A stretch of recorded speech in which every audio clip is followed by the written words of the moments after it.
mobile phone company Orange is Arrows' title sponsor. That means the money they've paid Arrows has earned them the right to be mentioned as part of the team name, Orange Arrows. Well, we've been looking for quite some time for a global sponsorship property. We're looking to expand the brand globally. Where better than Formula One, which is a global circus.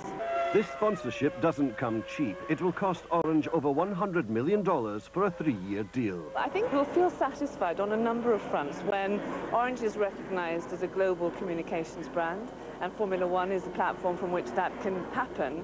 And two, the team performs and does well. British-born ex-racing driver Harry Nuttall is one of the few independent operators on the Formula One circuit. He's a sponsorship consultant, the middleman between Arrows and his own sponsorship guests, who he introduces to the team. One has to be quite careful not to be too much of a nanny. All of these are extremely capable people in their own business worlds, and they come into our world in Formula One, and they pretty much know what's what. It's nice to be able to afford them the opportunity, not only for themselves but also for their guests, to get closer to the action than perhaps the man in the grandstand can. Where Monaco is a Mediterranean paradise for the guests, it can be a logistical nightmare for the Arrows hospitality team. Harry, hi, it's Katie.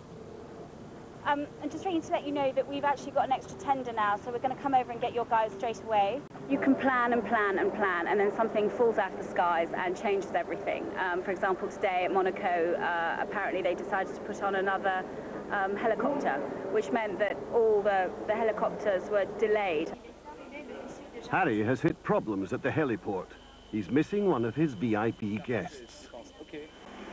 Right, we have to play Hunt Mr. Freeland now. That's going to be interesting. The helicopter companies are under tremendous pressure to get the clients in on time. They don't give a record of who actually gets on the helicopters. So we have a gentleman who is supposed to have arrived. They can't tell me whether he was on the flight that he was supposed to have been on because they don't know. But the reason I'm on is around wearing branding, so people who know who they're coming to can come and find us. Stress is a constant factor for the hospitality team, not least where passes are concerned. They're very hard to come by. Teams have a limited number. Monaco is particularly difficult because it's a street circuit, and once this track activity starts, they close the streets off. So you find that without the right passes, or if you're not in the right place by a certain time when the barriers are closed, you have to walk an awfully long way round the whole track on the outside through the narrow streets and to bring your guests to where they need to be. Here comes our hero. Guests enjoy the drinks and socialising, but that's not the whole story. Sponsors put up the money, but Arrows need to fulfil their side of the bargain and win points. Very, very important that Arrows become successful.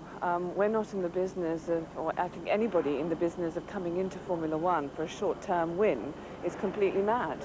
We're in here for the long term. We are expecting improved and consistent performance from the Arrows. All that Arrows need to do now is live up to their sponsors' expectations.